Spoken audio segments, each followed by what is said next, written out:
এদেশের যুবকদের মধ্যে আছে প্রাণ ঢালা উচ্ছ্বাস, শক্তি। যুবকদের দেহের রক্ত গরম না? এই গরম রক্তগুলারে ইসলামের কল্যাণে কাজে লাগাতে হবে। আমাদের মুক্তিযুদ্ধে যারা লিড দিয়েছিল তারা কারা? যুবক না? কিছুদিন আগে কোটা আন্দোলন হয়েছে না, একটা লিড দিয়েছে যুবকরা। তারপর নিরাপদ সড়ক চাই, লিড দিছে কারা? বুড়া মুরব্বীরা, যুবকেরা। এজন্য যুবকেরা, তোমাদের ইবাদত আল্লাহর কাছে অনেক প্রিয়, তোমাদের কাজগুলোর দাম আল্লাহর কাছে অনেক বেশি। In the day of judgement, কিয়ামতের দিন আল্লাহ তাআলা 7 শ্রেণীর ব্যক্তিকে তার আরশের নিচে ছায়া দিবে। এর মধ্যে 2টাই হচ্ছে যুবক। হচ্ছে ওই যুবক শাবুন নাশাআ ফি ইবাদাতিল্লাহ, যে যুবক তার যৌবনটাকে আল্লাহর ইবাদতে কাজে লাগায়, যে যুবক তার যৌবন বয়সে পর্নোগ্রাফি দেখে না, হিন্দি সিনেমা দেখে না, অশ্লীল কোনো কিছুই তারা দেখে না। এই সময়টা তারা আল্লাহর ইবাদত করে কাটায়। আর আরেক শ্রেণীর যুবক, যে যুবককে পাপ কাজের জন্য, পরকীয়ার জন্য অফার করা হয়। সুন্দরী মেয়ে তাকে অফার করে, দেখো আমি সুন্দরী, সুস্নিগ্ধা, অনন্যা, প্রিয়ংবদা, সুহাসিনী, সুকেশিনী, সুভাসিনী, অসূর্যম পোশাক, মেঘ কালো কেশ, কাজল কালো চুল, হরিণের মতো টাগর টাগর আমার 2টি চোখ। কিন্তু যুবক সেদিকে ভ্রুক্ষেপ করে না। ওই যুবক বলে, ইন্নী আখাফুল্লাহ, আমি একজনকে ভয় পাই। তিনি কে? যাদের হৃদয়ে আছে আল্লাহর ভয়, তারা কবু পথ ভুলে যায় না। আল্লাহর প্রেম ছাড়া এই দুনিয়ায় কারো কাছে কোনো কিছু চায় না। রাতের আধারে যারা সেজদাতে রয়, 2 চোখের স্রোতে নদী যেন বয়। চলনার হাছানি যতই আসুক, পেছনে ফিরেও সে তাকায় না। যাদের হৃদয়ে আছে আল্লাহর ভয়, তারা কবু পথ ভুলে যায় না। আল্লাহর প্রেম ছাড়া এই দুনিয়ায় কারো কাছে কোনো কিছু চাই না, কারো কাছে কোনো কিছু চাই না। ঠিক না? ওই যুবকদের হৃদয়ে ভয় থাকে কার? কারো কাছে তাদের চাওয়া পাওয়ার কিছু নাই। কিন্তু আমার দেশের এই দামাল ছেলেগুলোর চরিত্র ধ্বংস করে দেওয়ার জন্য যা যা দরকার তার সব উপাদান বাংলাদেশে আছে না নাই? 1 নম্বরে পর্নোগ্রাফি আছে না? স্মার্টফোনগুলোর ভিতরে ইন্ডিয়ান নায়িকাদের কোমর দুলানোর ডান্স আছে না নাই? রূপবানে নাচে কোমর দুলাইয়া, ফেরেশতারা বলবে তোগরে পিডামো আমরা ঝুলাইয়া। তো যুবক ভাইয়েরা, এগুলো দেখবা না। তোমার চোখের হেফাজত করতে হবে, তোমাকে অনেক দূর যেতে হবে। তোমাকেই খুঁজছে বাংলাদেশ। তুমি যদি ভালো থাকো, ভালো থাকবে আমার বাংলাদেশ। তুমি যদি ইসলামের পক্ষে থাকো, ভালো থাকবে আমার 56,000 বর্গ মাইল। তুমি যদি কোরআনের পক্ষে থাকো, ভালো থাকবে আমার লাল সবুজের পতাকা। এজন্য যুবকদেরকে ইসলামের পক্ষে থাকতে হবে। এই পর্নোগ্রাফির সাথে আমাদের কোনো সম্পর্ক।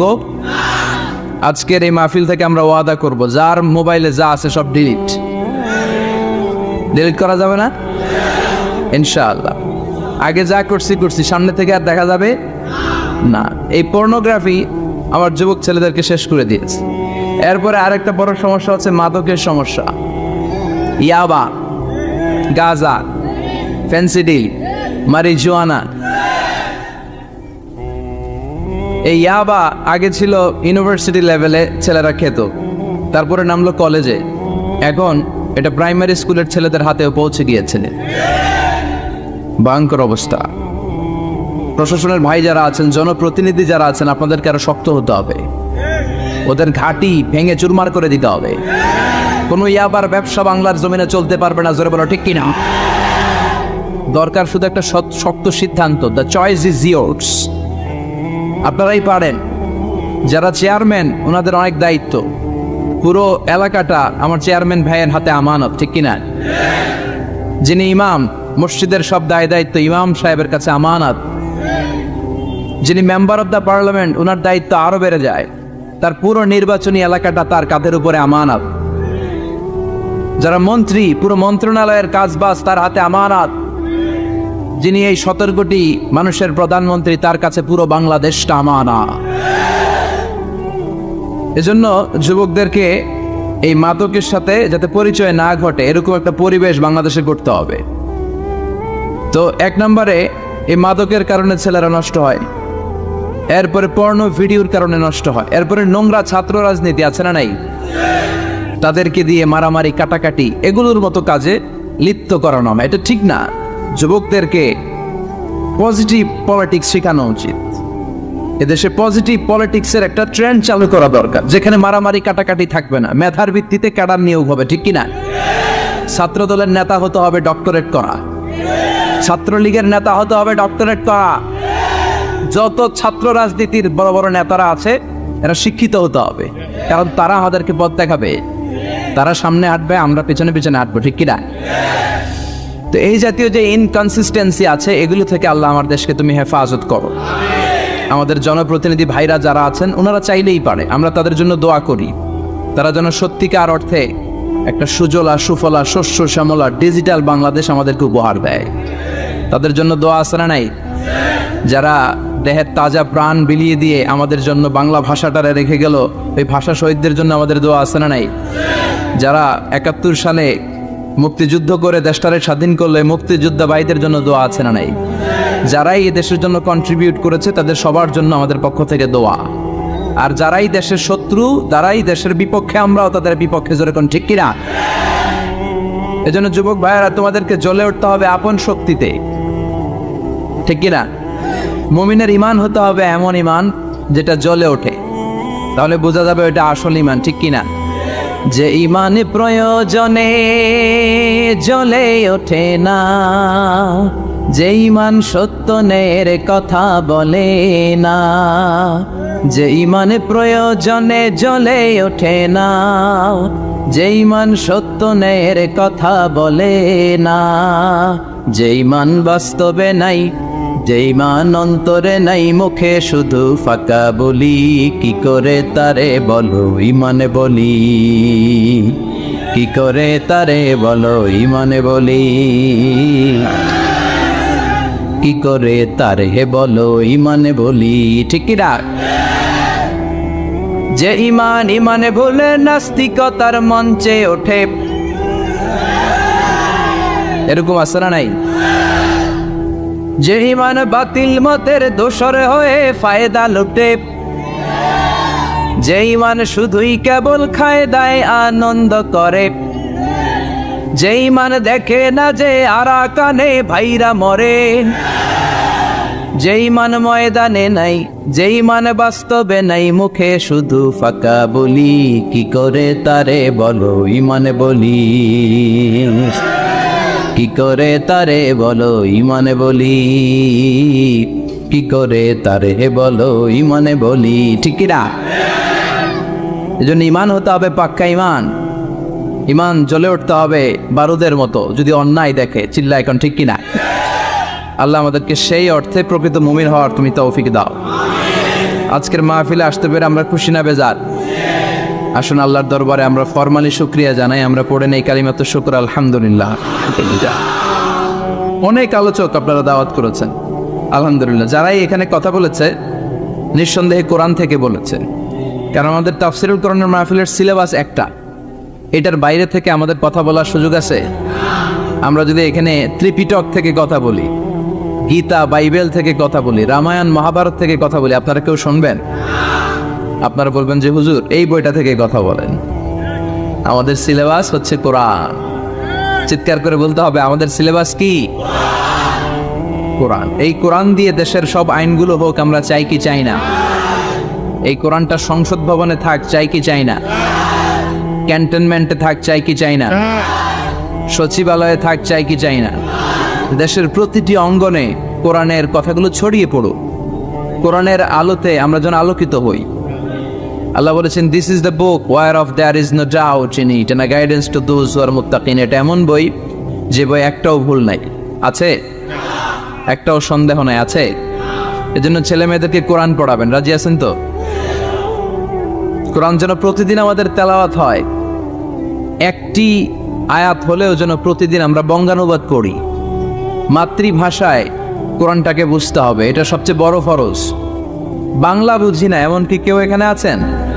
নাই। তো আমরা সবসময় এই বইটা থেকে কথা শুনি, এই বইটা সবার, এই বইটা বিএনপির ভাইদের, এটা আওয়ামী লীগের ভাইদের, এটা জাতীয় পার্টির ভাইদের, এটা জামাত ইসলামের, এটা পীরের মুরিদের, এটা তাবলীগের ভাইদের, এটা আস্তিকদের, এটা নাস্তিকদের, এটা হিন্দুদের। এটা আলাদা কারণ, এটা সবার। এই কিতাবটা হিন্দুদেরও কিতাব, ওরা পড়ে না তো আমি কি করব? ইসলাম এটা কি কুক্ষিগত আমার বাপের ধর্ম? সবার ধর্ম, সবার। ওরা মানে না তো আমি কি করব? বিশ্বনবী উনি সবার নবী। বিশ্বনবী কি শুধু আমাদের নবী? উনি হিন্দুদেরও নবী, উনি বৌদ্ধদেরও নবী, উনি অগ্নি উপাসকদেরও নবী, উনি নারীদের নবী, উনি পুরুষদের নবী, উনি আরবদের নবী, উনি অনারবদের নবী, উনি বিশ্বনবী। উনি বিশ্বনবী, সবার জন্য এসেছেন। as a father, as a husband, as a lawgiver, as a lawmaker, as a reformer of the society, as a commander, as a messenger. Muhammad is the superman of the world. স্বামী হিসেবে, বাবা হিসেবে, নেতা হিসেবে, সমাজ সংস্কারক হিসেবে, আইন প্রণেতা হিসেবে, সর্বোপরি একজন নবী হিসেবে মুহাম্মদ সাল্লাল্লাহু আলাইহি ওয়াসাল্লাম গোটা বিশ্বের মানুষের কাছে সুপারম্যান। সুপারম্যান ছিলেন তো, যে সবকিছু করে দেখাতে পারে আল্লাহর রহমত। বিশ্বনবীকে তো আল্লাহ এই বরকত দিয়েছে। বিশ্বনবীর হাতে বরকত, পায়ে বরকত। বিশ্বনবী যদি কোনো বাচ্চার মাথায় হাত বুলিয়ে দিত, ওই বাচ্চার মাথার চুল বড় হয়ে যেত। এক ভণ্ড নবী আসলো, মুসাইলামাতুল কাযযাব, সে কয় আমিও নবী। সবাই কয় তাহলে তুমিও আমাদের বাচ্চার মাথায় হাত বুলায় দাও। মোহাম্মদ তো হাত বুলায় দিলে বাচ্চার মাথায় চুল বড় হয়। মুসাইলামা কয় নিয়ে আয় বাচ্চা। বাচ্চা নিয়ে আসছে, বাচ্চার মাথায় হাত বুলাই দিস, চুল তো বড় হয় না। আর মাথা ছিল আজীবন টাক মাথা। যে বাচ্চার মাথার মধ্যে এই বেয়াদবের হাত লেগেছে, ওই বাচ্চার মাথাটা আজীবন ছিল টাক, চুল বড় হবে তো দূরের কথা। কি বরকতের নবী! অনেক সাহাবী এসে বলছেন, ইয়া রাসূলুল্লাহ, আমাদের কুয়ার মধ্যে পানি নাই, কি করব? বিশ্বনবী যে কুলি করে কুলির পানি কুয়াতে ফেলেছে, মুহূর্তের মধ্যে পাম্প মেশিন দিয়ে পানি উঠালে যেমনি পানি উঠতে থাকে, পুরো কুয়ার পানি উপচে উপরে ওভারফ্লো হতে শুরু করেছে। অনেক জায়গায় কুয়ার পানি লবণাক্ত, সাহাবারা খেতে পারে না। ইয়া রাসূলুল্লাহ, আমাদের কুয়ার পানি লবণাক্ত। বিশ্বনবী ওযু করে আবার কুলির পানি ছাড়লেন, মুহূর্তের মধ্যে লবণাক্ত কুয়ার পানি মিঠা পানিতে পরিণত হলো। যেখানে হাত দিয়েছেন ওখানেই বরকত আছে না নাই? এজন্য বিশ্বনবীর সুন্নাহ আছে, যেখানে আমরা আছি আসলে আমরা সরাসরি কোরআনের দিকে যাই, কারণ এই কিতাবে অনেক বরকত। আমি আমার খুতবার শুরুতে আল কোরআন আল কারীমের 29তম পারার একটি সূরা, সূরাতুল ইনসান, এই সূরার একটি আয়াত তেলাওয়াত করেছি। এই সূরার আলোকে আজকের এই চমৎকার রজনীতে আমরা কিছু কথা শুনবো ইনশাআল্লাহ। পড়েন। এখন যেমনি আপনারা চুপচাপ, শেষ পর্যন্ত চুপচাপ থাকবেন তো, নাকি ওঠা বসা করবেন না? তাহলে আদব নষ্ট হবে। আদব নাই তো কিচ্ছু নাই, আদব আছে তো সব আছে, ঠিক কি না? সূরার নাম হচ্ছে সূরাতুল ইনসান। সবাই বলেন সূরার নাম, আরো জোরে বলেন ইনসান। 29তম পাড়ায় অবস্থিত। কোন পাড়ায়? 31টা আয়াত। কয় আয়াত? এই সূরাটা মাক্কি সূরা। কি সূরা? বিশ্বনবীর জীবনে 2টা পর্ব, একটা মাক্কি পর্ব আর একটা মাদানী পর্ব। হিজরতের আগে যে সূরা নাজিল হয়েছে এগুলো মাক্কি, হিজরতের পরে যা নাজিল হয়েছে এগুলো মাদানী। এটা বিশ্বনবীর হিজরতের আগে নাজিল হওয়ার সূরাগুলোর অন্তর্ভুক্ত, ঠিক কি না? ঠিক এতটুকু কথাবার্তা ক্লিয়ার না? এবার আসার সামনে যাই। সূরাতুল ইনসানই শুধু সূরাতুল ইনসানের নাম নয়, এছাড়াও এ সূরার আরেকটা নাম আছে, সে নামটা হচ্ছে সূরাতুদ দাহার। হাফেজ আছো কারা কারা? দেখি হাত তোলো। অনেক আছে, মাশাআল্লাহ মাশাআল্লাহ। তো কিছু কিছু কোরআনে এই সূরাটার নাম লেখা থাকে সূরাতুল ইনসান, কিছু কিছু জায়গায় লেখা থাকে সূরাতুল দাহার, হিনুম মিনাত দাহার। যেহেতু প্রথম আয়াতে দাহারের কথা আছে, আবার হাল আদা আলাল ইনসান, ইনসানের কথাও আছে। এজন্য কোন নুসখাতে এই সূরার নাম সূরাতুল ইনসান, আবার কোন নুসখায় এই সূরার নাম সূরাতুল আদ-দাহার। এই সূরাটা বুখারীর বর্ণনায়, বুখারী সহিহ বুখারীতে এসেছে যে বিশ্বনবী সাল্লাল্লাহু আলাইহি ওয়াসাল্লাম জুমার দিন ফজরের নামাজের যে ফরজ 2 রাকাত, এই ফরজ 2 রাকাতের দ্বিতীয় রাকাতে এই সূরাটা বিশ্বনবী পড়তেন। প্রথম রাকাতে সূরাতুস সাজদা পড়তেন, আলিফ লাম মিম তানজিলুল কিতাব লা রাইবা ফি মির রাব্বিল আলামিন। প্রথম রাকাতে সূরাতুস সাজদা আর দ্বিতীয় রাকাতে পড়তেন সূরাতুল ইনসান। সুবহানাল্লাহ পড়ে। ইনসান শব্দের অর্থ হচ্ছে মানুষ। ইনসান মানে কি? সবাই বলেন, আপনারা কি? আমরা কি? আমরা মানুষ। তো মানুষের নামে আল্লাহ কোরআনে সূরা দিলেন, এজন্য জিনেরা মাইন্ড করার সুযোগ নেই। জিনদের নামেও সূরা আছে। কি নাম? সূরাতুল জিন। মানুষ হচ্ছে কোরআনের সেন্ট্রাল থিম, কেন্দ্রীয় আলোচ্য বিষয়। খুব ভালো করে খরগোশের মতো কানটা খাড়া করে শুনবেন। মানুষ হচ্ছে কোরআনের কেন্দ্রীয় আলোচ্য বিষয়, central theme of the holy Quran, subject matter, central subject matter of the holy Quran. কোরআনের কেন্দ্রীয় আলোচ্য বিষয় হচ্ছে কি? কথা বলেন। মানুষ। মানুষকে নিয়ে কোরআনে যত কথা, মানুষকে নিয়ে যত আয়োজন, সব কিছু মানুষকে নিয়ে। এজন্য মানুষই হচ্ছে কোরআনের কেন্দ্রীয় আলোচ্য বিষয়। চিল্লায় পড়েন আল্লাহু আকবার। আবার আল্লাহ বললেন, গোলাম, এই কোরআনের প্রথম সূরার নাম ফাতিহা, দ্বিতীয় সূরার নাম হলো আল বাকারা। বাকারা শব্দের অর্থ হলো গাভী। আর এই কোরআনের সর্বশেষ সূরার নাম হলো সূরাতুন নাস। নাস মানেও মানুষ। আল্লাহ বুঝাতে চাইলেন, কোরআন শুরু করেছি প্রাণীর নামে একটা সূরা দিয়ে, আর এই কোরআনটারে শেষ করেছি মানুষের নামে একটা সূরা দিয়ে। তার মানে কোরআনটা যদি ভালোভাবে হৃদয়ঙ্গম করতে পারো, তোমাদের মধ্যে পশুত্বের যে প্রবৃত্তি আছে, পশুত্ব দূর হয়ে তুমি মানুষের মতো মানুষ হয়ে যাবা। কোরআন পড়লে আপনার মধ্যে পশুত্ব থাকবে না, আপনি মানুষ হবেন, মানুষের মতো মানুষ। কিসের মতো? এই পৃথিবীতে মানুষ হওয়া সবচেয়ে কঠিন, মানুষের বড় অভাব। অনেকে বলবেন, কি বললেন হুজুর, পৃথিবীতে প্রায় 600 কোটি মানুষ আর আপনি কোন মানুষের অভাব? আসলে 600 কোটি যা দেখা যায় এগুলো মানুষ না, এগুলো জনসংখ্যা। এজন্য বলা হয় বাড়ছে জনসংখ্যা, কমছে মানুষ। বাড়ছে কি কমছে কি? মানুষ সব মানুষ হতে পারে নাই, মানুষ হওয়া বড় কঠিন। এই কোরআন এসেছে মানুষের মতো মানুষ বানাতে। গরুর পেট থেকে যদি কিছু বেরোয় আমরা ওইটারে বলি গরু, ছাগলের পেট থেকে বেরোলেই ওটা ছাগল হয়ে যায়। কিন্তু মানুষের পেট থেকে বেরোলেই ওটা মানুষ হয় না, ওটারে মানুষ বানাইতে হবে, ওইটারে মানুষ করতে হয়, তাই না? আবার ছাগলকে কেউ কোনোদিন বলে না তুই ছাগলের মতো ছাগল হ, গরুকে কেউ কোনোদিন বলছে তুই গরুর মতন গরু হ, কিন্তু মানুষকে বলা হয় তুই মানুষের মতো মানুষ হ। কোরআন এসেছে আমাদেরকে মানুষের মতো মানুষ বানাতে, ঠিক কি না? আসল মানুষের বড় অভাব, আসল মানুষের বড় সংকট। এই কোরআন এসেছে আমাদেরকে আসল মানুষ বানাতে।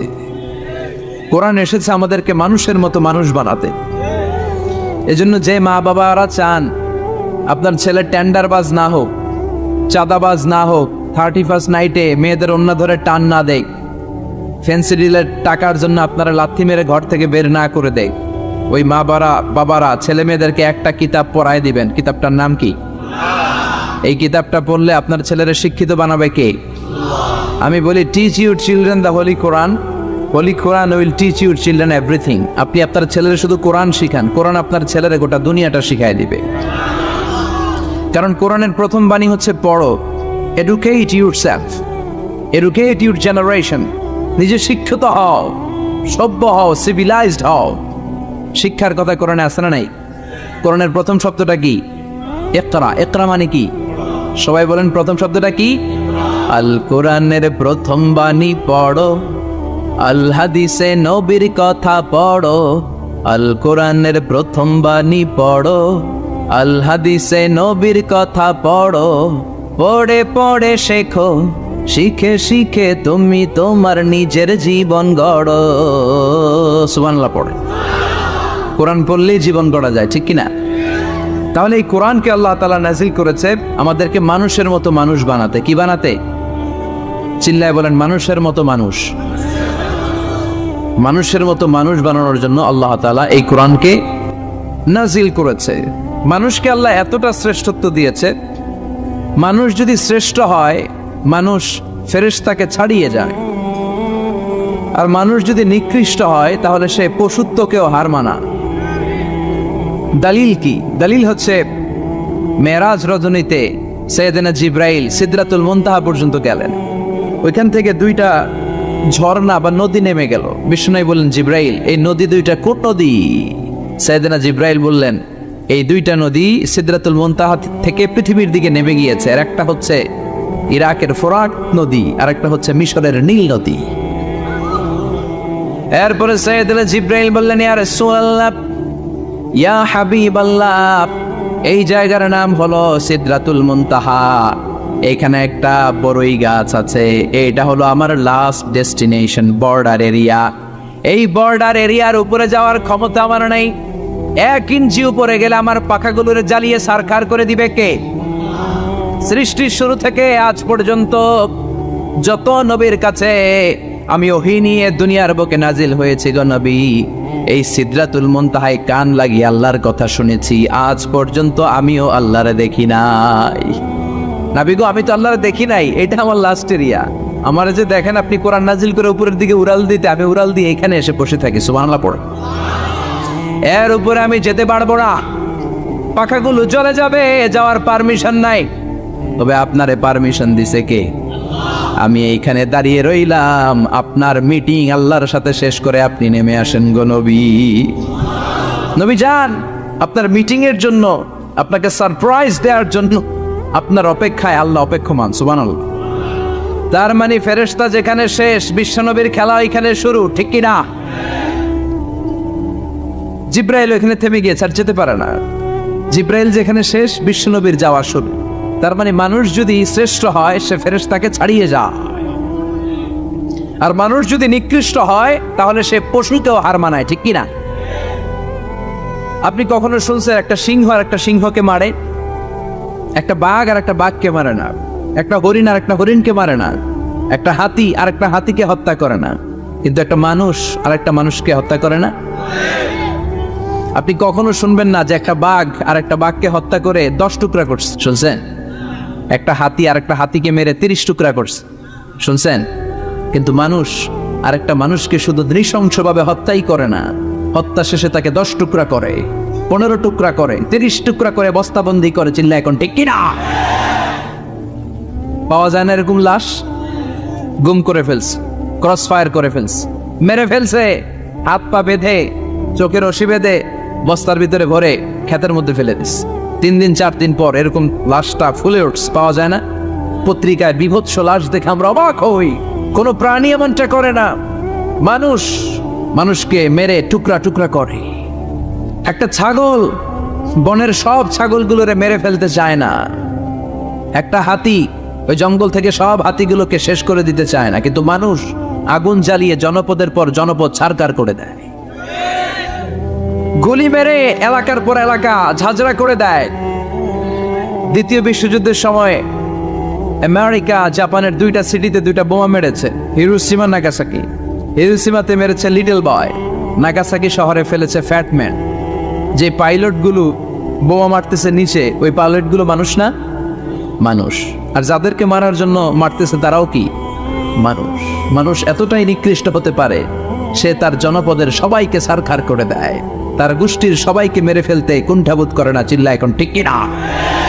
এজন্য আল্লাহ ডেকে বললেন, লাহুম কুলুবুল লা ইয়াফকাহুনা বিহা ওয়া লাহুম আ'য়ুনুল লা ইউবসিরুনা বিহা ওয়া লাহুম আযানুল লা ইয়াসমাউনা বিহা উলাইকা কাল আনআমি বাল হুম আদাল উলাইকা হুমুল গাফিলুন। আল্লাহ বললেন, ওদের চোখ আছে, ওরা চোখ দিয়ে দেখে না। হৃদয় আছে, হৃদয় দিয়ে তার ভাইয়ের জন্য তার মায়া লাগে না। কান দিয়ে আকুতি চিৎকার এই কথাগুলো শুনতে পায় না। উলাইকা কাল আনআম, দেখতে এদের হাত আছে, পা আছে, চোখ আছে, দেখতে মানুষের মতো, আসলে এগুলো মানুষ না, এগুলো পশু। বাল হুম আদাল, পশুর চেয়েও খারাপ, ঠিক কিনা?